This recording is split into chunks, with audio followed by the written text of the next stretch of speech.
갑자기 하려니까 종이 치네요.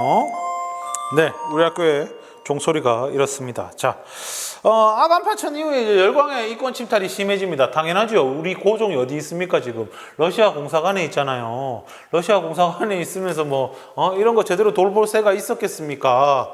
여기저기 사람들이 모여가지고 열강들, 여러 강한 나라들이 우리나라에 돈 되는 걸 가져가는 거야. 어떤 게 있겠느냐 하면은 대표적인 게 광산이라든가, 그 다음에 산림이라든가, 그 다음에 철도, 전기, 전화 등등 돈 되는 게 이렇게나 많습니다. 이거를 갖다가 여러 나라들이 와가지고 이제 하는 거지요. 특히 이제 좀 유명한 게 뭐냐면 우리나라가 옛날에 금이 좀 낮대요. 금이 좀 낮대. 지금 우리는 금 구경도 잘 못하니까 모르는데 운산군광이라고 여기가 평안도인가 황해도인가 그쪽에 있지 싶은데 이거를 이제 미국한테 넘겨요. 미국의 모스라는 사람이 이거를 사갑니다. 1896년에 미국한테 사갑니다. 미국한테 팔았죠, 이죠? 미국한테 팔았어요. 그래놓고 파는 대가로 1년에 사용료를 25,000원인가 이렇게 받기로 했었습니다. 그랬는데요. 이 금광에서 나오는 수입, 한 30년 동안의 수입이 얼마였느냐 하니까 1,500만 달러. 1,500만 달러의 수입을 내요, 이게.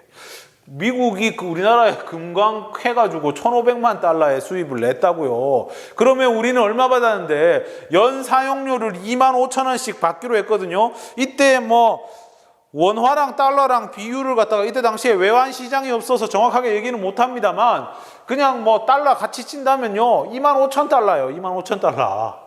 근데 그것도 받은 게 아니고요. 처음에 몇 년 동안 이득이 안 나가지고 그걸 못 받았어요. 그러다가 나중에 1899년에 이걸 우리가 팔아먹거든요. 아예 그냥 이걸 팔아넘겨요. 이 모든 권리를 줍니다. 그러면서 얼마에 팔아넘겼느냐면 10만 달러에 팔아넘겼어요.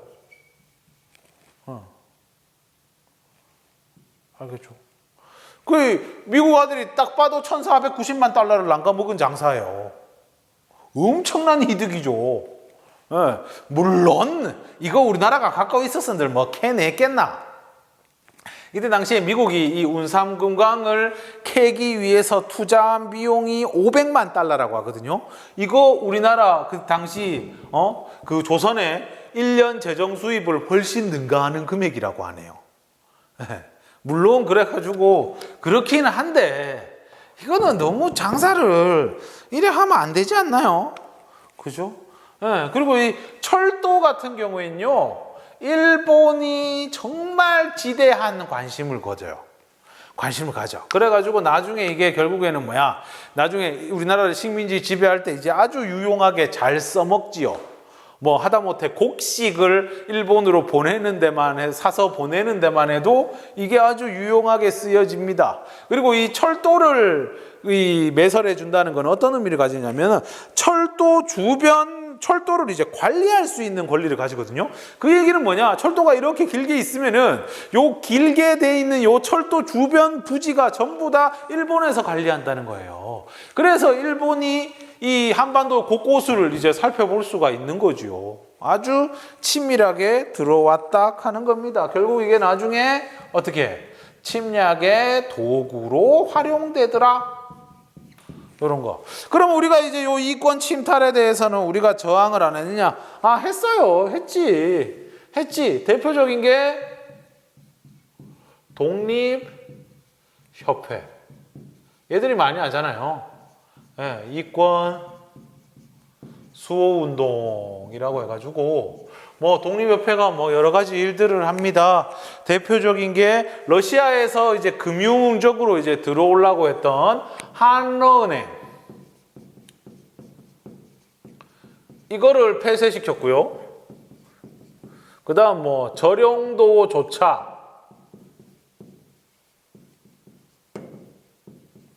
저지했고요. 저령도 부산 있는데 영도라고 했죠.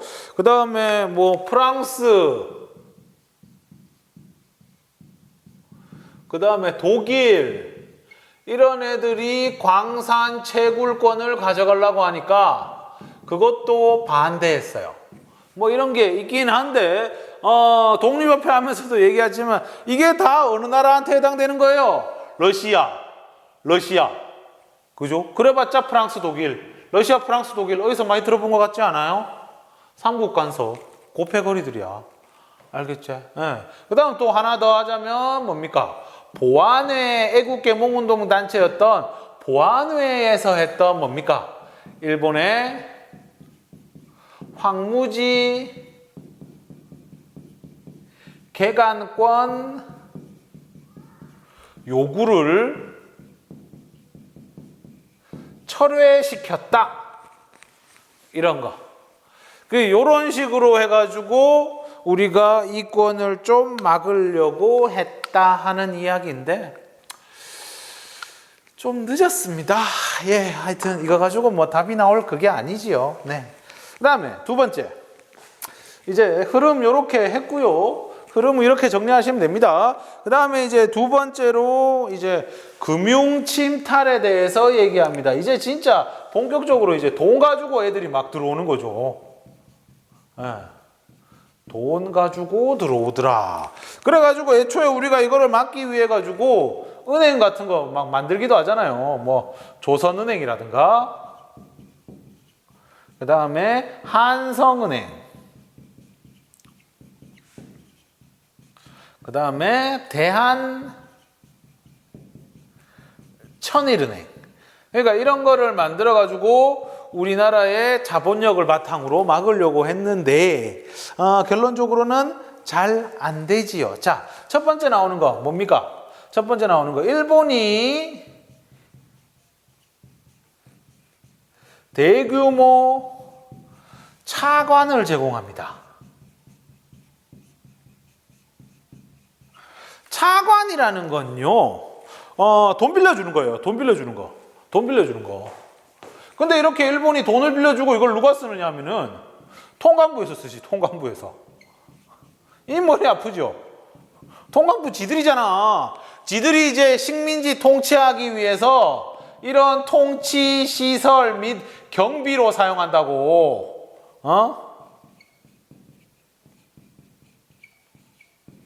이게 문제지. 아이, 예를 들어 친구한테 내가 돈 빌려가지고 이 친구한테 얘기하는 거야. 야, 너 돈 있네?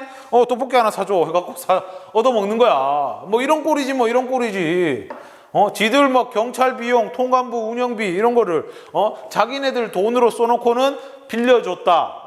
우리가 대한제국에 빌려준 거다. 이렇게 이야기를 하는 거죠. 그래서 나중에 이 빚 때문에 우리가 이제 옴짝달싹 못한 거야. 돈 많이 빌려놓으니까 야한테는 뭐 얘기도 못해요. 안 그래요? 친구가 돈 많이 빌려줬는데 내가 거다 대고 큰 소리를 어떻게 쳐요.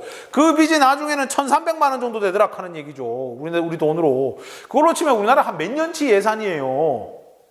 그래 놓으니까 우리가 이걸 알고 어떻게, 그러면 나라 빚을 한번 갚아보자 이런 얘기가 나오게 된 거지요. 그러면서 나오게 된 우리의 대응이 뭡니까? 국채 보상 운동. 네, 국채 보상 운동이라고 해가지고 1907년에 대구에서 시작합니다. 아주 대구에서 이거를 자랑스럽게 생각하고, 그죠? 국채보상운동 기념공원도 있고 그래요. 대구에서 서상돈이라고 그 대구 그 현대백화점, 반월당 현대백화점 쪽에 보면은 그 약재 한약방 골목 비슷한 거 있거든요. 거기에서 포목점 하던 뭐 옷감 같은 거 팔던 사람인데, 이 사람이 중심이 돼가지고 이 운동을 하는데, 뭐 금연하고 금주하고, 남자는 담배 끊고 술 끊고, 그 다음에 뭐 가락지 같은 거 모아서 내고, 여자들은 이런 식으로 해가지고 모금 운동을 한 겁니다. 이게 대구에서만 한 게 아니고요, 나중에는 이게 신문사에서 도와주지요. 그 신문사가 바로 유명한 대한매일신보입니다. 저번 시간에 신민회 하면서 살짝 언급했는데 기억이 날지 모르겠어요. 요 대한매일신보는 일본 애들이 못 건드려요. 그 대한매일신보 사무실 그 신문사 앞에 보면 뭐라 적혀 있느냐? 개와 일본인은 출입을 금지합니다.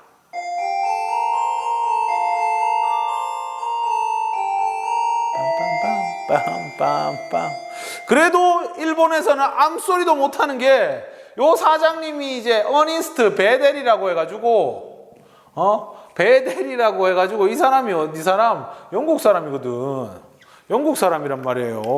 그래 놓으니까 뭐 사실 1904년 이후 보면 1914조약 뭐 제2차 한일협약 이후에 보면은 일본에서 신문지법이라고 해갖고 억수로 간섭을 하는데 얘들은 거기에 해당이 안 돼. 왜? 영국 사람이니까. 영국 신문이니까. 알겠죠? 예. 이 매일신보라는 것도 당시 영국에서 제일 잘 나가던 신문이 그 런던 데일리 뉴스 여기에서 나온 거거든. 알겠죠? 거기에서 이름 따가지고 이제 데일리 뉴스, 매일신보 이렇게 이야기를 한 거지요. 예, 그 정도 되게 좋아해가지고 대한매일신보 신문사 차릴 때도 돈도 보태주고요. 나중에 한국 이름도 줍니다. 원래 이 사람은 이제 그 러일 전쟁 취재하기 위해 한국에 온 사람인데 되게 이쁨 받아가 신문사도 생기고 뭐 있어 보이 뭐 한국에 정도 생기고 이래가지고 이렇게 된 거죠. 그래가지고 나중에 고종이 야를 이쁘다고 한국 이름을 줘요.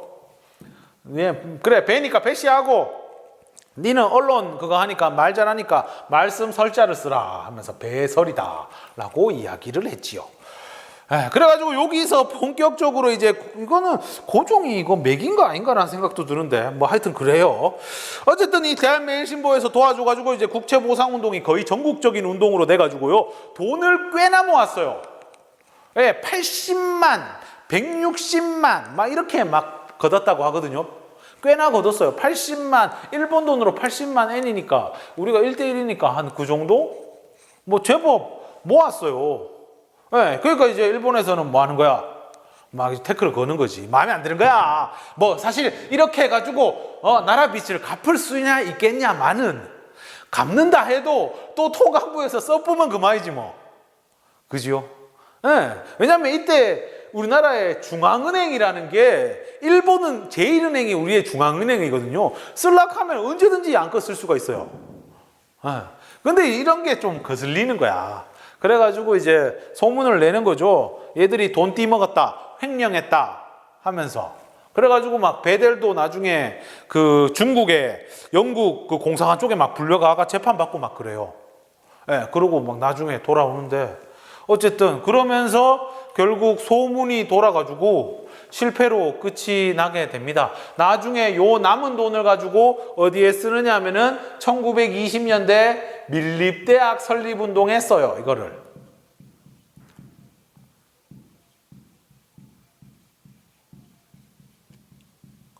뭐 그렇게 연결됩니다. 뭐 하여튼 결국에는 실패했습니다. 결국에는 실패했고 베델 얘기를 좀 더 하자면요. 이 사람이 일찍 죽어요. 막 재판받고 이러면서 스트레스를 많이 받았는지 심장 뭐 하여튼 질환 때문에 37살의 나이로 죽습니다. 내가 나이가 37인데 내하고 동갑인데 죽었어요. 그래가지고 죽을 때 이 사람이 남긴 말이 뭐냐 하면은 그때 양기탁이라고 이제 대한매일신보 같이 하던 사람이 있었는데 그 사람에게 유언을 남겼어요. 내가 죽더라도 다른 건 다 필요 없고 신문은 계속 만들었으면 좋겠다 라고 이야기를 했다고 합니다. 되게 그래요. 외국인으로서 정말 우리나라를 위해 우리나라 그지 뭐 이쁘다고 지금 이 나라 꼬라지 돌아가 보면은 이 뭐 들여다 보면 이쁜 구석이 한 개도 없는데 하여튼 그렇게 잘 해주셨던 분입니다. 나중에 이거는 결국에는 이제 폐간이 되고요. 일본에서 나중에 총독부에서 자기들 입맛에 맞는 어용 신문을 만들어내는데 그거 이름이 매일신보예요. 왜? 옛날에 대한매일신보가 유명하니까 이걸로 애가 좀 인기 끌어보려고 이렇게 했다는 거죠. 네, 국채보상운동 되게 큰 의미가 있습니다. 나라가 어려움에 빠졌을 때 여러 이제 백성들, 국민들이 모여가지고 이렇게 나라를 구하기 위한 운동을 했다 하는 거 되게 좀 의미가 있지요. 네, 그렇습니다. 자, 그 다음에 두 번째 해갖고 요거 얘기할게요. 화폐 정리 사업. 시기순으로 따지자면요, 얘가 더 먼저긴 한데 하여튼 뭐 적다 보니 그래 됐어요. 화폐 정리 사업입니다. 화폐 정리 사업. 자, 쉽게 말하면 신화폐랑 구화폐를 교환하는 겁니다. 신구화폐를 교환하는 거예요. 화폐 정리 사업. 이거는 이제 메가타라고 해가지고 메가타라고 그 제1차 한일 협약 때 그 뭡니까 그 재정 고문으로 왔던 사람 있잖아요. 이 사람 되게 똑똑한 사람이거든요. 하버드 로스쿨 동양인 출신으로 최초로 졸업했던 사람이라고 하는데 이 사람이 와가지고 이 조선을 보니까 제일 큰 문제가 뭐냐 하면 화폐라. 돈이 엉망이라. 내가 그래가 이 돈에 관해서 찾아보면요. 어우, 막 머리 아프고 복잡해가지고 이거를 니들한테 어떻게 학생들한테 어떻게 설명해야 되나 싶을 정도예요. 1882년에 이제 대동전이라고 은으로 만든 돈을 만들었고요. 1886년에 금과 은과 적동, 빨간 구리로 만든 돈을 만들려고 이래가 전왕국에서 만들어가지고 유통시키려고 했는데 잘 안 됐어요. 그리고 1888년에 적동화, 빨간 구리 돈과 은화를 만들었고요. 1892년에 일본 그 돈 만드는 기계를 들여와가지고 1원, 5냥, 한냥, 그 다음에 2.5푼, 5푼, 1푼짜리의 돈을 만듭니다. 거기에 제일 문제가 되는 게 2.5푼짜리 백동화예요. 화이트 구리예요. 화이트 구리. 알겠죠? 2.5푼짜리. 2.5푼짜리. 이게 지금 우리 돈으로 하자면은 한 쌀 가격으로 대충 계산 때려보면 한 2만 원 정도 되는 동전인 것 같아요. 2만 원인가? 와, 5천 원 정도 되는 동전인 것 같아요. 2만 원의 4분의 1이니까. 한 5천 원짜리 정도 생각하면 돼요. 예, 그게 2.5푼짜리 백동화입니다. 이걸 강조하는 이유는 이따가 이제 또 얘기를 할 거예요. 그리고 나서 이제 1901년도에는 뭐 20원짜리, 10원짜리, 5원짜리 금화를 만들고 반원짜리 은으로 만든 돈을 만들고 5전짜리 백동화를 만들고 1전짜리 청동화를 만드는데 문제는 뭐냐면은 새로운 화폐가 생길 때면은 옛날에 있었던 화폐랑 교체를 시켜줘야 되거든요. 그래가 지금 보면은 뭐 500원짜리 지폐 이런 거 없잖아요. 옛날에 500원짜리 지폐가 있었거든요. 근데 그 박정희 대통령 때 이래 보면은 그 화폐 개혁을 하면서 그거를 싸그리 다 교환을 했단 말이야. 근데 우리가 화폐를 그렇게 많이 찍어내면서도 이 교환 작업이 제대로 안 된 거예요. 그래서 시장에 가면요. 동전 종류가 너무 많아. 그리고 큰 문제 중에 하나, 뭐 상평통보도 써요. 상평통보 아직까지. 상평통보는 상평통보제로 쓰고 뭐 당백전, 당호전 이런 건 안 썼겠나? 그때부터 애가 막 금화까지 애가 막 오만 돈을 다 쓰니까 이 꼬라지가 되겠어요. 동전 개수가 60가지가 넘었대요. 이때 당시에. 그 이 화폐 문제가 정말 심각한 문제였어요. 그렇다고 해서 이런 동전이나 돈이나 이런 화폐를 갖다가 제대로 관리해 줄 중앙은행이라 하는 것도 없었어요. 중앙은행. 알겠죠? 네. 결국 그러면서 이 신화폐가 뭐냐면은 이제 일본 돈을 유통시키는 거거든. 일본의 다이이치 은행이라고 일본 제1은행권을 유통을 시킵니다. 그 얘기는 이게 결국에 이 일본의 제1은행이 우리나라에 뭐 역할을 하느냐 하면 이제 중앙은행 역할을 해요. 중앙은행에서 하는 일이 뭔데? 우리나라의 지금 중앙은행은 한국은행입니다. 뱅크 오브 코리아. 그죠? 여기에서 하는 일은 뭐 통화정책, 돈을 갖다가 어떻게 찍어낼 것인가 이런 것도 하고 그 다음에 그 국고, 나라의 은행, 국고 출납 역할도 하고 이게 있어야 되는데 원래 사실은 우리나라가 하려고 했어요. 예전에 한러은행이라고 있었잖아요. 한러은행. 요게 원래 우리나라 중앙은행 역할하라고 만든 건데 독립협회에서 하도 반대해가 물러났지 뭐. 그 뒤로는 이런 거 만들 생각을 못하니까 화폐에 대한 정책이 엉망진창 개판 5분 전이 된 거지. 그래서 이거를 언젠가 누군가가는 바꿔야 되는 건 맞아요. 이거를 메가타가 한 거고요. 화폐 정리 사업이라는 이름으로. 알겠죠? 이겁니다. 1905년부터 해가지고요. 1908년까지 했다고 합니다. 화폐 정리 사업은 1905년에서 8년까지 했다고 하는데 가장 문제가 되는 게 뭐였느냐 하니까 옛날 구백동화예요. 다른 돈은 좀 괜찮아요.